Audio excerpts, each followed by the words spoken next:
Does Ben Solo kill Baby Yoda?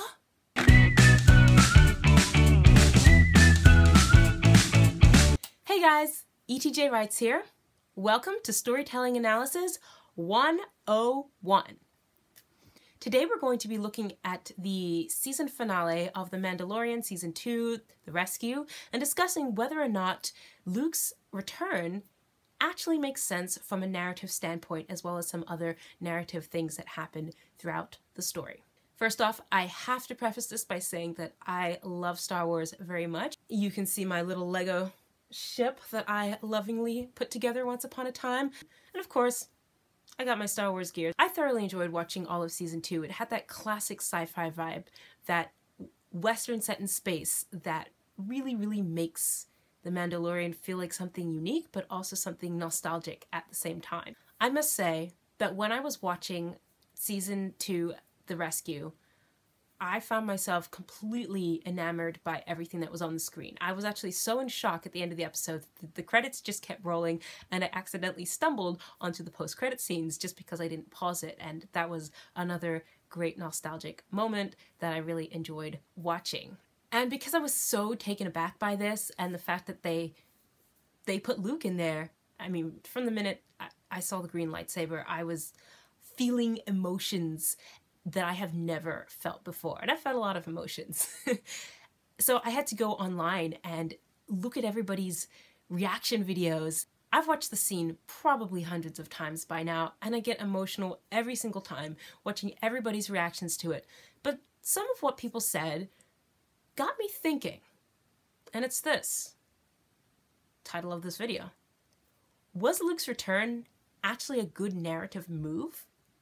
I'll explain. Let's go back a little further and talk about the character of Cara Dune. I love to listen to the Talk from Superheroes podcast. I'll put a link in the description box down below. You can check them out. One of the things they aptly pointed out was the fact that as Cara's Alderaan history is revealed, anyone who's familiar with Star Wars will feel that emotional resonance. However, people who are not familiar with Star Wars and are just watching The Mandalorian as their first introduction to Star Wars are not gonna quite pick up on those references and might be a little confused. I know myself, for some of the Bo-Katan stuff, I've been watching YouTube videos going over the events of the animated series, so I'm caught up and understand what's going on. But you see, there's the key. That material already exists. If you want to get caught up, you can do that. You can go back and watch that, and you can understand that and then have that emotional response when Alderaan keeps getting brought up. You're like, oh, Alderaan. But to experience the emotion that I and hundreds, thousands of other people felt upon seeing Luke in this episode, I'm not sure that can stand on its own, even with all the source material that we have. I'll explain.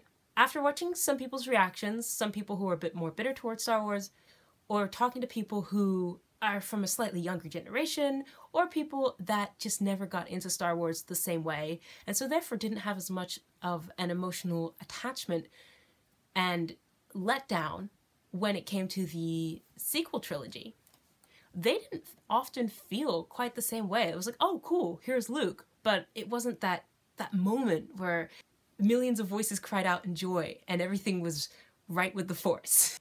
Because as a Star Wars fan, you watch those first 3 movies, you're enamored. Then you watch the prequel trilogy and you're like, okay, you know, people are divided, they love it or hate it, but I'm one of those who likes the animated follow-ups to the prequels. Then you watch the sequel trilogy. First one I enjoyed, but in the theater I do recall thinking to myself, oh, this is just beat for beat A New Hope. And that was kind of, I don't want to tread that same path again. I wanted something new, something fresh, something exciting, but I had hope. And then came The Last Jedi, which I remember leaving the movie theater like, that was not Star Wars. What did I just watch? Hey, there were some good parts of it, but there were also some really not great parts of it. Especially some parts of the story that just, if you had cut them out of the story, would have had zero effect on the other part of the storyline. And that's just not how you want to write a story. Every part needs to be essential, otherwise you should throw it away, especially when you're dealing with, you have a limited amount of time. Then, the Rise of Skywalker, I really did enjoy that film, but more of my enjoyment from that film came from the fact that it was desperately undoing pretty much everything The Last Jedi did. And that's a shame, because if The Last Jedi had been really, really good, then The Rise of Skywalker could have been even better. Unfortunately, because of that, there was a lot of disappointment within me, within other Star Wars fans. Behind the scenes, there had been talk of things going on. I try not to pay too much attention to things behind the scenes, and I've actually learned a lot of this recent conflict watching the Star Wars community online that has become pretty big here on YouTube. I'm glad I didn't know a lot of behind the scenes things. I think that would have soured my enjoyment going into some of this stuff. And I'm not going to pay too much attention to that going forward as I continue to enjoy The Mandalorian and other things. I'll keep up on it after I've consumed the media, but not before. That's a lesson I learned with Avengers, the second movie, Age of Ultron. Try not to go into something with a lot of preconceived notions, because then you can form your own opinion. So when it came to Star Wars, my opinion was formed by all the things that I had experienced, and a lot of fans by what they had experienced, and from all the behind the scenes stuff going on. So when it came time for Luke to appear, it was just that moment of catharsis, that moment of yes, that validation, that nostalgia. This is Star Wars. This is what we wanted. And if you never watch the sequel trilogy, if you don't have that experience of the behind the scenes stuff, are you going to get that experience? If you just come into The Mandalorian cold, it is your first time watching Star Wars, will that scene be emotionally resonant to you in the same way that it was for tons of Star Wars fans? To get that experience, do you have to watch the original movies, then watch the prequels, then watch the sequels, get bitterly disappointed, and then watch The Mandalorian? Because I know for me, I wouldn't want to put a new Star Wars fan through that. I would want them, and this is my favorite order in which to watch the movies, I would want them to watch the first 3 movies they made, starting with A New Hope, then go back and watch Rogue One, because that's a fantastic movie, then watch The Mandalorian, and then after that you can watch the prequel trilogy and the sequel trilogy. But again, do you get that feeling of victory, of rescue, of salvation from The Mandalorian Season 2 finale if you haven't gone through that bitterness first? That's why I question whether Luke's return was narratively something that suits the story. It suits the fandom great, love that moment, wouldn't trade it, but doesn't narratively serve the story. Let's dive into some things that Luke's return raises. Number 1, Baby Yoda. What's happening to him? Does Ben Solo kill Baby Yoda? This is a valid concern that I've seen a lot of people have. I come from the Marvel fandom, and we basically just handpick canon. If something works, we like it. If something doesn't, we throw it out. We're not that attached to it. And here's the thing. Since Disney already decanonized the extended universe, who's to say they can't recanonize it and decanonize the sequel trilogy? They've already done it once. Once you set precedent, there's nothing to stop it from happening again. And particularly since The Mandalorian has been so well received. You know, hats off to Dave Filoni and Jon Favreau, which, by the way, if you haven't watched them, I don't know who hasn't, but go watch Iron Man and go watch Elf. 2 great Jon Favreau movies that just will entertain you every time. So I think it's totally plausible that we could see a reset or just a complete ignoring of it. And we could even set up things to kind of go toward there's a new order, we've heard that word a bunch, arising in the galaxy. But you can do something completely different. You set up the story, and then maybe instead of Rey, we have Ahsoka is now coming in. Different things like that. So I think it's totally plausible that we could say that the whole events referenced in the sequel trilogy never actually happened. Another thing that you could think about is the fact that, hey, Order 66, didn't Anakin kill all the younglings? If we go back to the extended universe, weren't all the Jedi wiped out. Except for, you know, the few that were in the original trilogy. But wait, we have Rebels, and we've got Clone Wars, and oh, hang on, we've got The Mandalorian. So clearly, there's always exceptions to everything. And I think that when people have this question about Baby Yoda, or Grogu as he's called, will he get killed by Ben Solo? I think it's perfectly reasonable to say no, he's not going to, because we can retcon that. We've already done it for a ton of things in the Star Wars universe. And there's so many plausible explanations as to why that's not going to happen, even without a giant resetting of the sequel trilogy. But the issue is, again, now we're taking it back to people who don't know that much about Star Wars, don't know about the extended trilogy, they've just been introduced to it.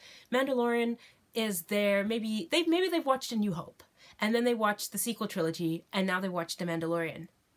And so they've already accepted the sequel trilogy as canon, and they have this question because they don't understand the idea that things can just be retconned and thrown out if we don't like them. Again, that's a narrative decision where does it make sense to have Luke come in for new viewers who are going to be wondering about Baby Grogu? Because I did see with some people reacting to it that that kind of soured the moment for them. They were very excited about it, but then they're like, oh no, and they were very upset.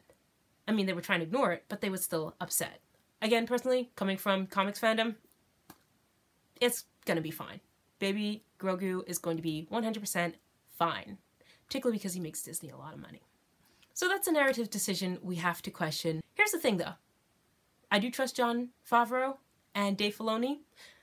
They have already done great things with The Mandalorian, and they can definitely continue to explain the story in a way that makes sense. Here's my next point of contention, and this is again a thing I've seen reactors mentioning. The payoff, was it good enough? Because narratively, what we ended up having was a deus ex machina. Deus ex machina is a literary term that means literally machine of the gods. It comes from the time of the ancient Greeks when they would put on plays and our heroes would get into trouble, and often the heroes were the sons and daughters of the gods and goddesses. But they would get into trouble and there was no way for them to be saved, and so the gods and goddesses would literally descend from the heavens in their chariots, and in the stage they would be like lowered down with ropes, and they would come and save the day. And that was totally accepted. But as our storytelling moves outside of the realms of the gods and goddesses, we have to have the characters saving themselves. And when you have basically a deity level character come in like Luke, that's a deus ex machina. Now, it can be forgiven because it was set up earlier in the season. You can have your heroes and characters saved by someone else if it's set up that their actions caused that to happen. That's set up in The Mandalorian by taking Baby Yoda, Grogu, to the Jedi Temple and saying, oh, the Jedi are going to come for him. And of course, a Jedi did come for him. Now, coincidentally, it happening when they're in their hour of greatest need, you could say that's maybe a plot hole, maybe it's the Force, because Luke is very strong with the Force, etc., etc. But again, it is a deus ex machina because the characters don't save themselves, they are saved by somebody else. So while it works, it's not the most satisfying narratively. This goes back to the idea, is it only satisfying because we've felt the disappointment, right? There were people saying they expected a big showdown between Mando and the Dark Troopers with his newly acquired Darksaber. That didn't happen.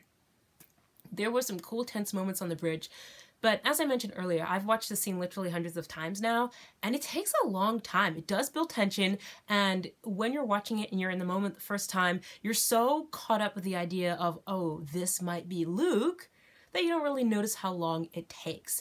But again, someone who's watching it without that tension background thinking, oh, who is this? They're just thinking, oh, maybe it's a random Jedi. Maybe it's Ahsoka. People who've played the games are thinking maybe it's some other person. I've heard the name Ezra Miller tossed around a bunch. We could have done something else with that time and made it more climactic and interesting. And I have thoughts on that I'll get to later. My main takeaway here is that's a deus ex machina and it's a little bit lazy. Not to dump at all on Dave Filoni and Jon Favreau because they did a fantastic job. when you're storytelling, you want to consider, do the characters need to be saved by someone else, or is there a way they can save themselves? And we didn't get that showdown between many of the characters and the droids. People were expecting some of the characters to die. They didn't. I'm happy about that. But there was an expectation from some people. There's going to be a big fight. There's going to be a big shootout. We didn't really get to see the Darksaber in action except for one scene. Clearly it's being set up for more things down the road. But there was a lot of confusion again with this Bo-Katan scene. Now this kind of goes the other way. Without any knowledge of what happens, if you are watching Star Wars for the first time through The Mandalorian, you get to the scene, it's very clearly explained in the text and shown that, oh, if you beat someone in a fight who has a Darksaber, now the Darksaber is yours. And Bo-Katan can't just take it from Mando, because then she wouldn't have won it in a fair fight. And with all the witnesses around her, there's no way she's going to be able to have the prestige to go back to Mandalore and reclaim her throne if she didn't win it in a fair fight. So they're setting up some tension there. Made perfect sense while I was watching it. However, and I did go back and go through some lore, understand the character of Sabine, who gave the Darksaber to Bo-Katan. You had a lot of fans of Bo-Katan's, or at least, you know, that know her story, saying, wait a minute, Sabine gave the Darksaber to Bo-Katan. And now, my interpretation of that, everything all together from what I pieced together, is that the first time when she gave her the saber, okay, she was like, I accept it, this is what I need to be the leader. Some people weren't happy with that, and there were people that always resisted her claim to the throne. The second time now in The Mandalorian, if she went ahead and accepted it again, that's going to completely obliterate her chances. However, that is not the only interpretation of it.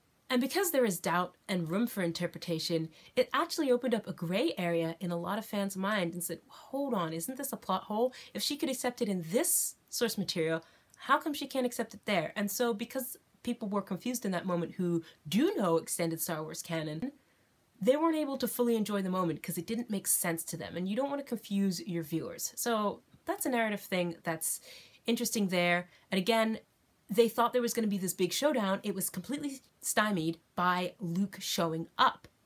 If Luke hadn't shown up, maybe there would have been a big showdown. Things would have gone differently. Who knows? Let's talk about the end credits scene. Again, I loved that end credits scene, and it was very, very much for the fans. If you go into Mando cold, not knowing other things, Boba's introduction was good enough that you're going to be like, oh yeah, Boba's cool, I would enjoy watching. But that moment was really for everybody who watched the original trilogy and was like, Boba's the coolest. So coming back and seeing him in his prime, or a little bit past his prime, but still, you know, doing his thing, not taking any heat from anybody, just out there with his really cool sidekick, taking names. That was fun, and I'm gonna enjoy watching a show about him because that's in the vein of classic Star Wars. That's why I really have enjoyed The Mandalorian. So Mandalorian ×2, give it all to me. But that post-credit scene, a lot of people missed it. Again, I watched some reactions where people are like, oh, we've been told there's a post-credit scene, or oh, a day later I found out there was a post-credit scene, etc., etc. And some people didn't know. They just paused it afterward and were like talking about it. And for me, I remember just being so utterly in shock about Luke's return that the post-credits just kept playing. Well, the credits kept playing. And I watched that post-credit scene just by accident. And I think they were banking on that. I even made a tweet about it. People were so shocked. I've seen almost exactly with the same intonation from person to person. The Book of Boba Fett. Coming December 2021. You can go watch all these reaction videos. People say it almost exactly the same way every single time. And that's the reaction we were supposed to have. And that's good storytelling to elicit that reaction. But again, you only get to that post-credit scene if you're letting the credits play because you're in shock from watching Luke's appearance because you were really disappointed by the sequel trilogy, right? Because you're an OG Star Wars fan. So does it work for people coming in cold? I guess maybe if you've been trained by Marvel to wait for post-credit scenes, it does. But who knows? That's another question we have to ponder.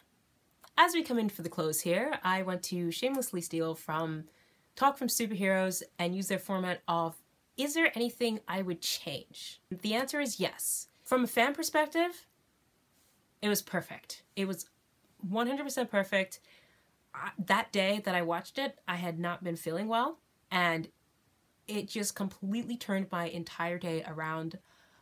I've been riding on this high for the last couple weeks, to be honest. I loved it so much. It's one of the best things in television that I've seen in a long time. But I would make some changes from a storytelling perspective, and that's what this is all about. Storytelling analysis. Can we make things better so that as we are writing our own stories, whether it be radio plays, screenplays, theater plays, books, short stories, podcasts, what can we do, comic novels, to improve and really hook an audience that maybe doesn't have the benefit of the nostalgia, of the disappointment, of even the greater context? I would not change it being Luke. I mean, it's a perfect moment, so Luke has to be there. But the Deus Ex Machina could be scaled down a little bit.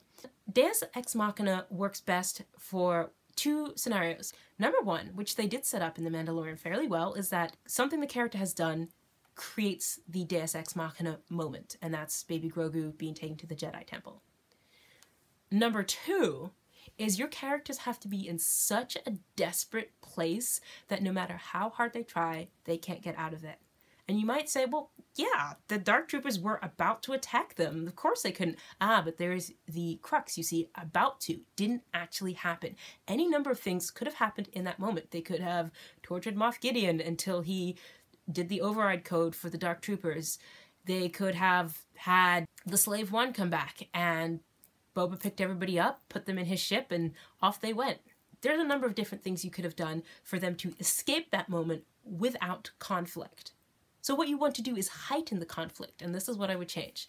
I would actually have the Dark Troopers break through, or at least one of them break through like they did from Mando.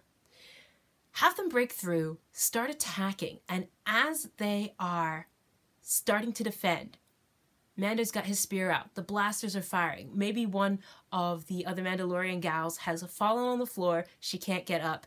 Baby Yoda is doing his best, maybe he's got a little force shield around him, but it's weak and it's wavering because he's been completely drained by Moff Gideon. Moff Gideon's sneaking away in the corner somewhere because, you know, he's devious like that. And you're like, oh no, our heroes are down to the wire. If this continues, they're gonna die. There's no way out of this. Even if Boba comes in somehow, there's the Dark Troopers will destroy his ship. Something like that. There's got to be a moment of no return where it's very clearly obvious that there is no other alternative. And then, woo, woo, woo, woo, woo, we hear that siren go off, and Cara Dune goes, "One X-Wing? How's that gonna save us?" Because, you know, they're being overwhelmed. But the Dark Troopers all suddenly stop. And then you cut to Baby Grogu's ear going up. And they're like, what's going on? Then Moff Gideon maybe is like diving to the console to trigger some kind of override to keep them attacking. And then Cara grabs him, you know, incapacitates him, gets him out of the way. And the Dark Troopers stop, turn around, leave our heroes behind, and go and face Luke. Now you have a moment of who is coming that even the Dark Troopers are scared of. And you have these people who are battered and broken and bleeding. And then Luke shows up. That would be my change, is that the Dark Troopers actually break through the defenses, and so we are even more emotional when everything happens. Because that way, as someone who doesn't understand Star Wars extended canon and the greater Star Wars universe, and maybe whose only introduction to this is Mandalorian, that way, someone who watches it will truly feel like there was no other way except for this super powerful Jedi to show up and is going to breathe that sigh of relief that everyone's okay. They're maybe still not going to get that same nostalgic feeling. And this was a very special moment in time. It felt very much like watching Agents of S.H.I.E.L.D., Captain America, and then Agents of S.H.I.E.L.D. again the following week on TV, in the theaters, and then on TV, back when Captain America Winter Soldier first came out. And some of these moments are hard to recreate because there's just culturally things happen at the right time, at the right place. So how do you ensure that you're creating a narrative legacy that endures for people that aren't going to be able to experience these moments? Maybe they can recreate them, but maybe you create a story that doesn't leave any doubt as to how we're supposed to feel. Doesn't leave as many questions as people had. Questions are good, don't get me wrong. We want that cliffhanger. We want people to be carrying forward into what happens. There's just some things that I think people are a little too confused about. However, as I said before, I do trust Dave Filoni and Jon Favreau. The corner they've written themselves into is difficult because people are wondering, is Luke going to show up more in other series? Are they going to cast Sebastian Stan? Is everything leading toward the dreaded sequel trilogy? People have questions. I think Dave and Jon can handle it. They've proven themselves to be capable storytellers, and I think they really, really, really did the best they could with what they had. And I think we're going to continue to see really great things from them. Ultimately, my answer is no, it's not a narrative mistake. It could be strengthened, improved upon, for sure. But as it stands, this is what the story needed, and it's what we as Star Wars fans needed. And because we enjoy it so much, we're going to continue watching everything, which is going to allow Dave and Jon to keep making great stories. Well, there you have it, the first episode of Storytelling Analysis 101. We'll be back on another occasion to talk about some other story or type of media that needs just a little bit more dissecting. But until next time, ETJ out.